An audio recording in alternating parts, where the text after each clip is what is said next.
Hey guys, and welcome back to my channel, where today I just gotta say thank you. We hit last week over 700 subscribers, and right now we're sitting on 741 subscribers as we do this video. And I just gotta say thank you so much to all the support that you've been giving me. I've been doing so much live streaming recently, which is why I haven't really been making videos recently. I haven't made a video in over a month at this point of making this video. And like I said, I've been doing nothing but live streaming, and obviously it works because you guys tell me how much you love the live streaming, and every time I wake up in the morning I'll be gaining at least 2 or 3 subs overnight, and then when I do a live stream I'll be gaining another 2 or 3 subs at least during that live stream. So far, like, over this past couple of months since like Rave and the Redwoods has been out, really has been going phenomenal. My channel's been doing really well, and I've just got to say thank you so much. We've smashed 600 subscribers, we've gone over 700 subscribers, and if it's carrying on like this, we will be at 800 subscribers very, very soon. So I just wanted to say thank you so much, and I wanted to make this video just to say this is sort of like a small sort of 700 subscriber thank you video, just to sort of say thank you, really. And I didn't really know what to do. Like, I want to sit down and start doing videos again, and I didn't know what topic to do because zombies is sort of, there's nothing really new. I mean, there's DLC 5 and whatnot, but I don't really want to be doing videos on that because I don't really know like what I could be doing videos on that, if that makes sense. This is my first video that I've made in a month's time, like a proper video and not just a live stream, and I want to get back into making these videos a bit more frequently. So this is like me getting back on track, basically. So first of all, obviously thank you. 700 subscribers is a phenomenal number. It's actually a lot of people, and I say this every time I sit down, and I will carry on to say it every time that I do a subscriber special, whether it's a small subscriber special or a big one. It's just a lot of people. 700 is a lot of people. 741 to be exact. That's a lot of people. Last week, literally 7 days ago, we hit 700. Now we're on 741. That's 41 new people in 7 days. That's almost 6 to 7 people per day that we've been gaining. That's pretty crazy in itself compared to what my channel has been used to over the past couple of years. Because this channel is coming up in the 2-year mark of when it was created, and over this time it's sort of been quite gradual, and then really since like Rave and the Redwoods came out, we've just shot up. And it's not only been my channel, it's been quite a few other of my friends' channels as well. They've been doing phenomenal as well, and honestly it's just a community. They, you guys just kick ass right now. But for a 700 subscriber special, I don't really want to be doing a subscriber special every single 100 sub special because it's going to soon get repetitive if I keep on doing them. But every now and then I like to just say thank you to you guys because it is a phenomenal one, and I probably won't do another one of these until 1,000 subs, which I have no idea what I'm going to do for that one yet. I've just not even thought about it. I'm just going to sort of go with it as like when we get to that goal. But I thought for today's video, for a 700 sub special, there's nothing really too like big about that goal apart from the fact it's just 700 people. I'll just go through a few of my capture devices, a few that I've had in the past when I started up YouTube to now.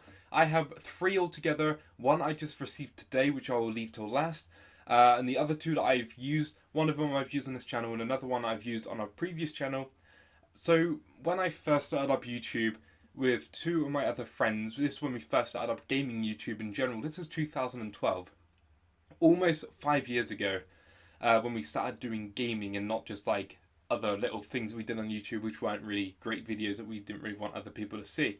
But when we started doing gaming videos, when we started wanting our content sort of being seen, we didn't have anything to record our gaming like devices on. Our games from our Xboxes at the time, which is what we played, we wanted people to see that, but we just had no device to sort of capture it. So we decided to start off our older channel, which is no longer in existence, but we started to decide to do this channel and we would record on our mobile phones. Now, mobile phones back 5 years ago were nothing like they are now. Mobile phones back then weren't iPhones. iPhones nowadays actually have pretty good cameras and you can record a TV screen pretty well if you put it up just right. But back then, these were really horrible, like grainy images. Like if you go to anyone's YouTube channel and go 5 years ago, back in 2012, 2011, and if you find a video that was recorded on a mobile phone, it'll be one of those flip up ones that just look terrible. These are the sort of videos that we put up on our channel to start off with, and we would do like GTA videos, but we would record on our phones for about the first 4 to 5 videos. And then we sort of invested in getting my very first capture card, which I don't really have anymore. I don't know where it is. I have it somewhere, I just can't find it. It's called an Easy Cap, and I'll put an image next to me right now. An Easy Cap was about £5 to £7, which is equivalent to around about $9 to $10. If you want a sort of a rough idea about how cheap that capture card was. Easy cap is okay, it's a great one to start off with, especially back, well, before you had all these other crazy capture devices that you have nowadays.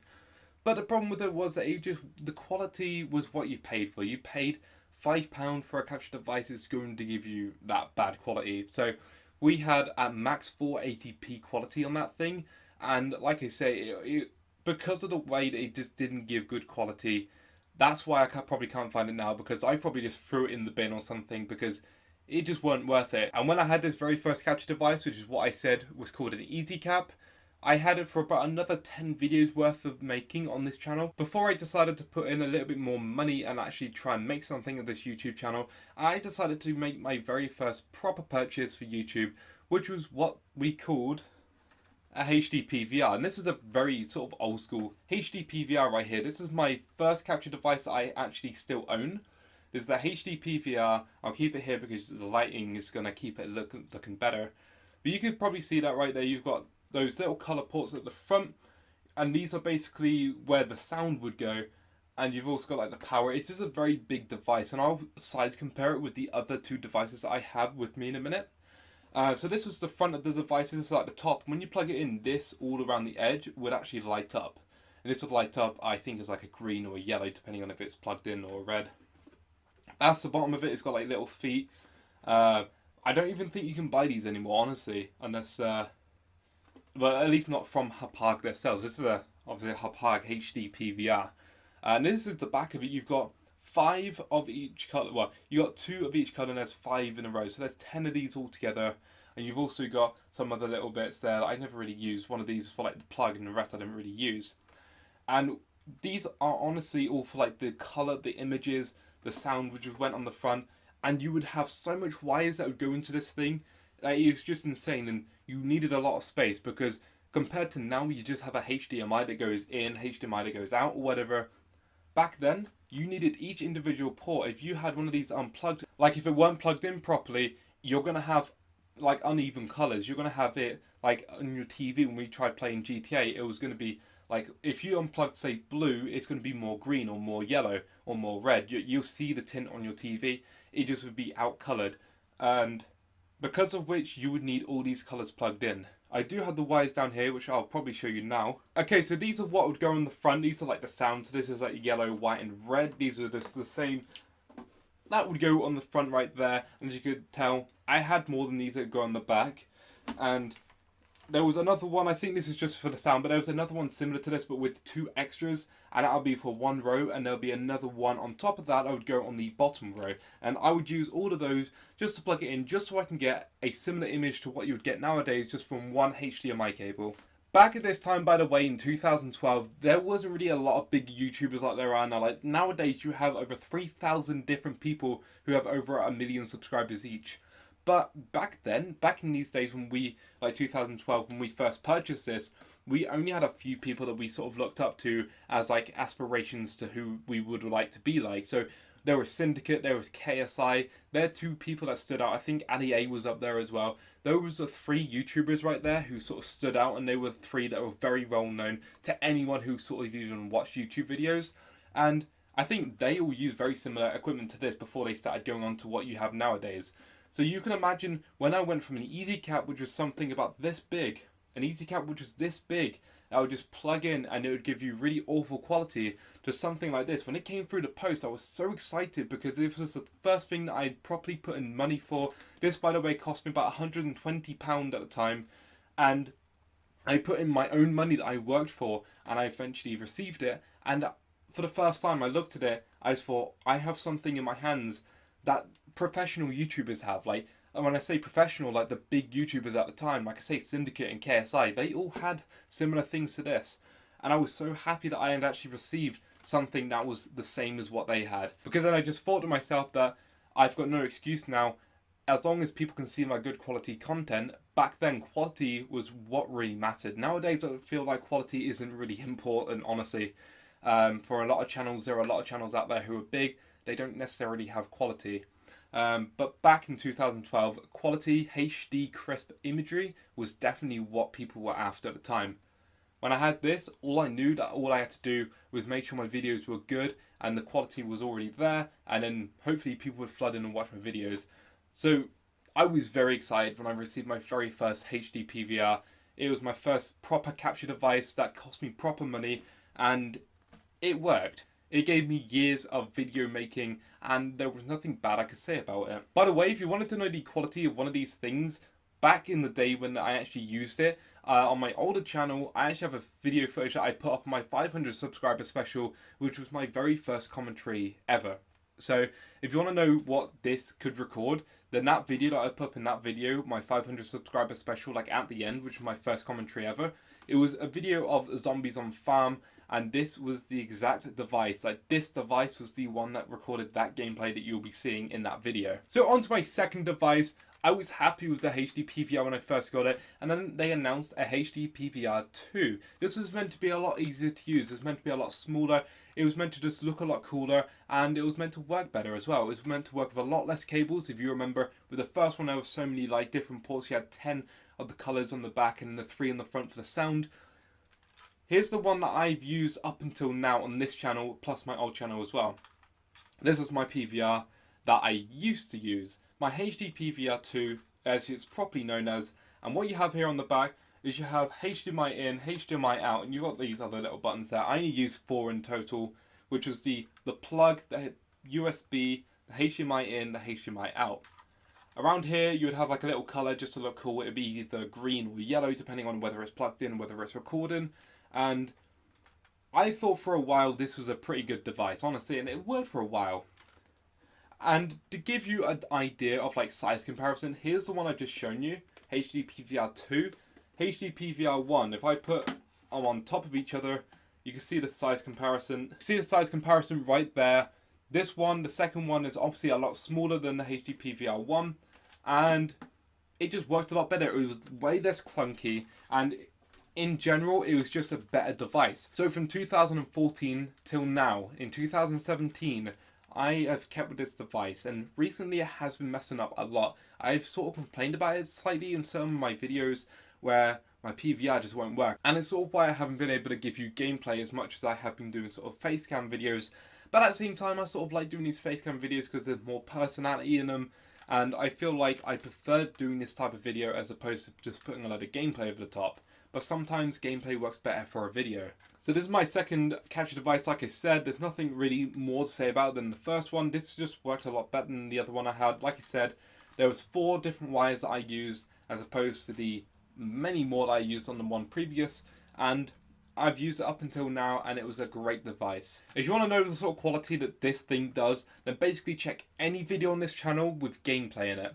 Any video on this channel with gameplay in it from before this date that this video is going up, and this will be guaranteed to be the thing that captured that gameplay. Now some of you might recognize this box right here in the background that I put there, and if you do, then you know what the final capture device is. And I actually received this one way earlier this morning. Right now it's quite late at night, and I've received this about 10 o'clock this morning. I put a tweet on it on Twitter and everything because I was quite excited when I finally received something different. It wasn't a HD PVR, it wasn't a Hapag whatsoever. It was this thing. I don't know if you can see it so well because, yeah, but it's an Elgato. Elgato HD 60 to be precise, and it's different. I mean, I love the size of it. It's so small. To give you a comparison of the size, here is the second capture device I was on about, HD PVR, which I've used up until now. And here is the Elgato HD 60. Size, no, it's hard to see because it's black on black. Size comparison you can see right there. And, well, I mean, if you've got these devices, you know how small this thing is. It is literally hand size. It holds in your hand, and it is just perfect. Like, I've not really done that many testing on it, and I will be testing live streaming on it later on once I've got this video out. But I've done a little bit of testing on the gameplay, like recording it and just watching it back, and it actually is a really good device. Obviously, I haven't got the settings quite right for it, but this will be my capture device that I will be using until at least another 3 years' time. I don't expect to buy another one for another 3 years. This one cost me £114. This one, by the way, cost me about £110. Just so you're aware of, like, you know, how much these things cost. £114 I paid yesterday, well, 2 days ago, and I received it this morning. And like I say, like, it's a lot more portable. If I ever, for any need to go to an event or something, like if I go to a gaming event and I need to record gameplay there, this thing's a lot easier to take with me than this was. You know, if you look at the size comparison, look at how the look at how capture devices have changed over time. It is absolutely phenomenal, the size difference between those two. But yes, this is actually a really portable device and I love it so much. It's something that I've obviously spent a lot of money on, so I don't want to like wreck it or anything. The other two are literally going to sit in my drawer forever now. But yeah, this is something sort of like a step up in my game. So like I said at the beginning of this video, I've been doing a lot more live streaming, and this device you can actually live stream straight off of the device straight onto YouTube. So I'm hoping that we can skip the whole OBS issue with the whole lagging and everything, because I've done a few streams on like Origins and a few other like Black Ops 2 maps, and there was like lag. There was like lagging issues with the gameplay. I'm hoping the Elgato is going to be the fix to that, and then if so, I'll be able to live stream sort of any game. And not just zombies, I want to stick like mainly to zombies, but I also want to go back and do other games as well. But this thing is basically going to change up the game for me. It's going to change up YouTube for me because, like I say, if I am able to do live streaming from it, then I am literally limitless in the way that I can give you like any gameplay on a live stream, but there's no excuse because I've got something that will actually enable me to live stream whatever I want to play. And that's basically it. So I just wanted to make this video to say thank you so much once again for 700 subscribers. Like, it is absolutely phenomenal how great we're growing at the moment, like how fast we're growing and everything. Like, I'm loving it so much and I love the support that you guys are giving me. Soon we'll be at 1,000. Like I said, I have no idea what I'm doing for my 1,000 subscriber special, but I'll just see what comes around when we're there. I just thought it'd be pretty cool to show you sort of the older stuff that I've used for YouTube and sort of what I first of all had to go through to sort of try and get gameplay out there. And even though I can't show you proof of a lot of the things that I recorded back on my older channel, because like I say, the channel doesn't exist anymore, I do have still like the capture devices just to show you that I've been through a lot, many years in YouTube, and these are what I've had to go through, and this is what capture devices used to be like. A lot of you probably at the moment do YouTube, and your first capture device was probably something like this. It was probably an Elgato. You have one HDMI, two HDMI, and a plug that goes into like the laptop. And that's all this has. This has 3 ports. That's probably the least that any capture device at the moment has, is 3. HDMI, HDMI, and a USB. This one has 4, like I said, has the same thing but with a plug that goes into the plug socket as well. And the other one just had way more. So a lot of you probably don't understand the struggle of a lot of YouTubers, like when they had to go through that sort of thing. So I just thought I'd make this video. I thought it'd be pretty cool to look back on some of the older sort of devices that I've used, and it was cool for me to go back and reminisce on some of the older days that I used to go through when I was struggling trying to use them, trying to get gameplay out for when I had my other channels. But anyway, that's enough for this video. I hope you guys did enjoy. If you did, go ahead, leave a like rating, and then I'll probably make more videos like this and stop on the live streams a little bit, or at least try and make more videos in general. Subscribe around here for more zombies content or just content in general, and as always, I'll see you next time. Peace out.